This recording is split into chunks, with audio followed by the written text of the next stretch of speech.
बात गजा के हवाले से भी करेंगे। रियाद में एक बैठक हुई है जहां ट्रंप के गजा मंसूबे के मुकाबले में अरब दुनिया का जो मुतबादिल प्लान है वो भी तैयार कर लिया गया है। इस मीटिंग के हवाले से मुज़म्मिल साहब, आपको क्या लगता है कि क्या अहम फैसले होने जा रहे हैं? देखिए, ट्रंप ने भी विड्रॉ किया है।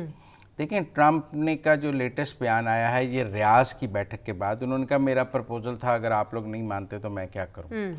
टेक्निकली मेरे ख्याल में जो रियाज में अरब मुल्कों का इजलास है और अब आगे जो अरब लीग का इजलास है और जो इजिप्ट का फार्मूला है, उसके नतीजे में मुझे लगा कि अमेरिका या ट्रंप जो हैं वो दबाव में आए हैं और वो जो उनका था कि हम गजा को टेक ओवर कर लें, वहाँ की कम्युनिटी निकाल के वो थोड़ा बहुत ट्रंप ने उससे विड्रॉ किया है। और अब वो आगे चल के कितना विड्रॉ करते हैं ये एक अलग बात है, लेकिन टेक्निकल बात ये है कि जो अरबों ने अपने आप को इकट्ठा किया है और मिलकर बात करने की कोशिश की है, जो रियाद में बैठक हुई है या जो अब आगे अरब लीग का इजलास है, जो इजिप्ट फार्मूला है, मुझे लगता है वो प्रिवेल कर जाएगा ट्रंप फार्मूले पे।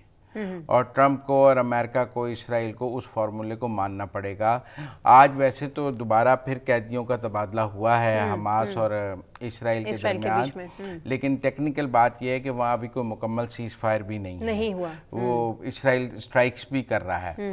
लेकिन अच्छी बात है, देखो हमें तो गिला ही ये था कि गजा में इतनी तबाही हो गई और मुसलमान ममालिक या अरब ममालिक इकट्ठे नहीं बैठे और इन्होंने मिलकर कोई आवाज नहीं उठाई और मिलकर कोई, मेरा मतलब है कि दुनिया को कहा नहीं कि इसको रोका जाए। अगर वो मिलकर इसराइल को कहते कि इसको रोका जाए, नहीं तो इतने मुसलमान ममालिक में इतनी जान जरूर थी कि वो इसराइल को रोक सकते और ओआईसी भी मिलकर कह सकता था और सब कुछ के दुनिया के 52-54 मुल्क हैं वो मिलकर भी कहते तो इसराइल दबाव में आता।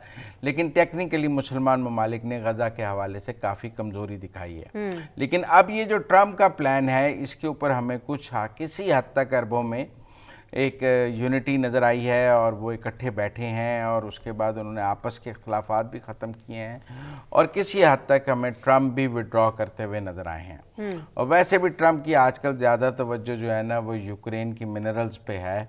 मुझे लगता है गजा पे उनकी तवज्जो कम है, तो वो यूक्रेन के सारे मिनरल्स के एग्रीमेंट्स जो हैं वो यूक्रेन के साथ करना चाहते हैं और वो पहले यूक्रेनियन सदर नहीं कर रहे थे तो उन्होंने उनको थ्रेट करना शुरू कर दिया और अब जो है वो सुना डील होने जा रही है।